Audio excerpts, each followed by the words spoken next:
난 이제 오늘 이 모든 것들을 다 해야지. 30분에 시작하자. 정각에 시작하자. 나 오늘 이거밖에 안 했네?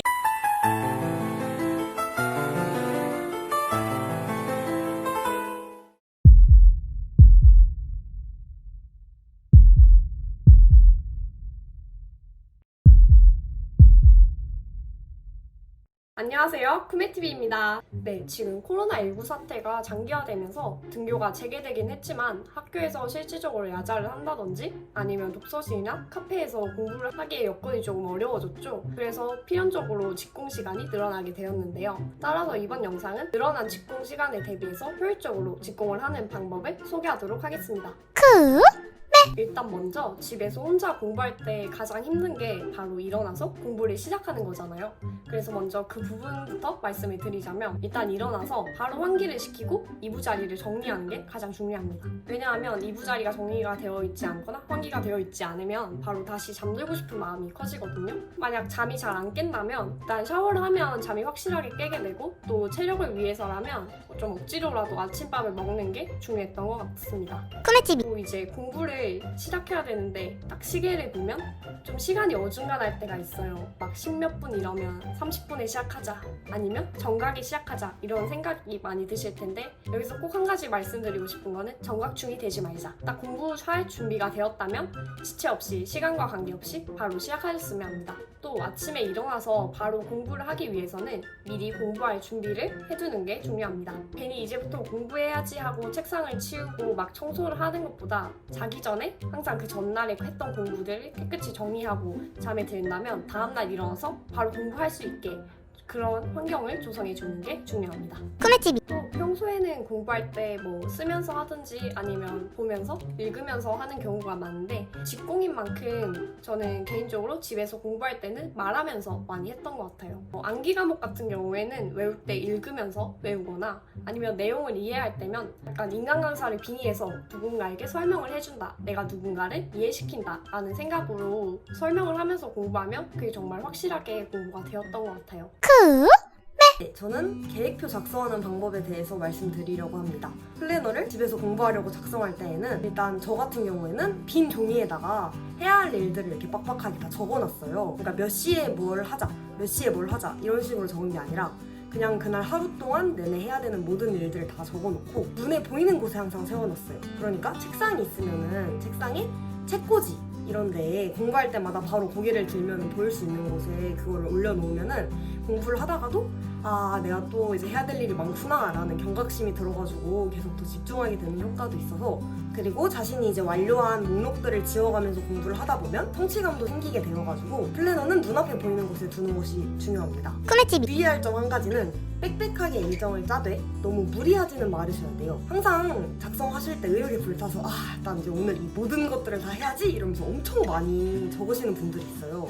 근데 그거는 별로 좋지 않은 게 그러면은 나중에 하루가 다 끝냈는데 내가 오늘 이 정도 양밖에 못했어 이러면서 오히려 좌절하게 되고 다음날도 오히려 의기소침해지고 이런 효과가 있어서 그것보다는 오늘 내가 진짜 할 수 있을 거라고 생각되는 양보다는 조금 더 많게 그래서 그날 하루 동안 좀 빽빽하게 공부를 할 수 있도록 세우는 게 중요합니다.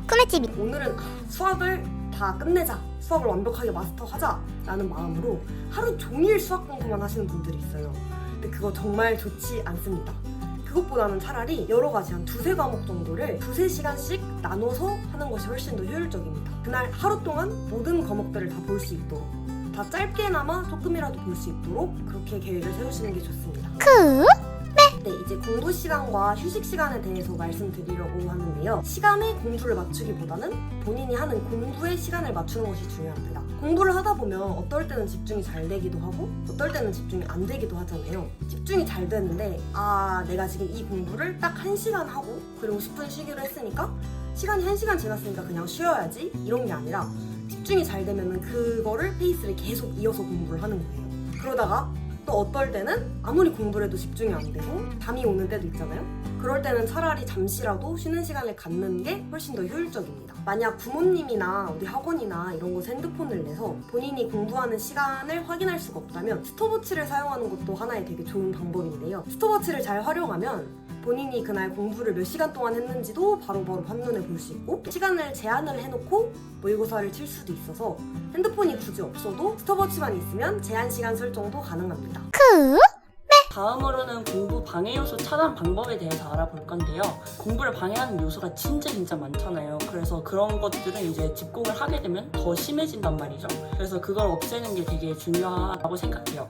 첫 번째는 핸드폰, 컴퓨터 같은 것들을 멀리 하자는 거예요. 이게 진짜 제일 중요한데 핸드폰은 중독되는 그런 것도 너무 많고 해서 목표 시간 동안 핸드폰을 잠가주는 앱, 핸드폰으로 아예 플래너를 작성하는 그런 앱들을 쓰면은 공부 시간을 측정을 할 수 있고 친구들이랑 같이 공부 시간 내기 같은 거를 할 수 있는 방법들도 있어서 그런 앱을 적극 활용하시면 좋을 것 같고요. 또 아니면 집에 있는 가족들한테 핸드폰이나 컴퓨터를 맡긴 다음에 이걸 몇 시간 동안 내가 쓰지 않겠다라고 이야기를 하는 것도 되게 중요할 것 같아요. 만약에 가족 구성원이 없다면 저는 금고에다가도 핸드폰을 놔본 적이 있을 정도로 핸드폰이 되게 천적이었는데 근데 사람마다 공부하는 취향이 좀 달라서 음악을 들어야 되고 뭐 그런 분들께서는 이제 저는 가사가 없는 음악을 추천을 드리거든요. 근데 그 가사가 없는 음악이나 또 가사가 있더라도 뭐 잔잔한 음악 같은 경우는 유튜브 같은데 1시간에서 3시간짜리 영상들이 있어요. 집중력이 짧다 하면 1시간 정도를 해가지고 처음부터 끝까지 이제 공부만 하다가 그게 끝나는 순간 쉬는 시간을 가지고 약간 이런 식으로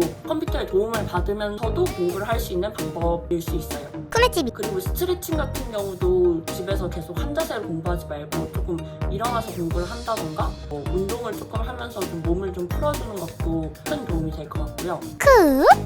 이제 부모님의 도움을 받을 수 있다는 게 집 공부의 굉장한 장점이에요. 만약에 부모님이 집에 계시면은 뭐 보통 거실에 계시던가 아니면은 안방에 계시던가 할 텐데 저 같은 경우는 개인적으로 집에 있을 때 식탁에서 공부를 많이 했었어요. 이게 식탁에서 공부를 하면 식탁이 넓으니까 일단 공부할 수 있는 그 책상이 넓어서 굉장히 좋다는 장점도 있고 엄마 아빠가 수시로 돌아다니면서 저를 지켜보기 때문에 핸드폰을 할 수도 없고요.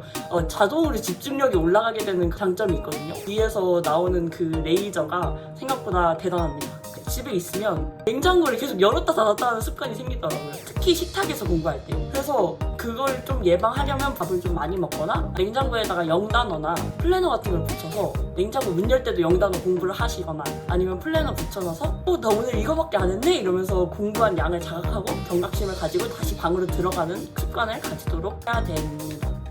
이제 시험 기간도 다가오고 이제는 더 이상 미룰 수가 없으니까 집중을 해야 한다면 조금 더 효율적으로 집중을 할 수 있었으면 좋겠습니다. 지금 어려운 시기인데 모두들 파이팅 하세요.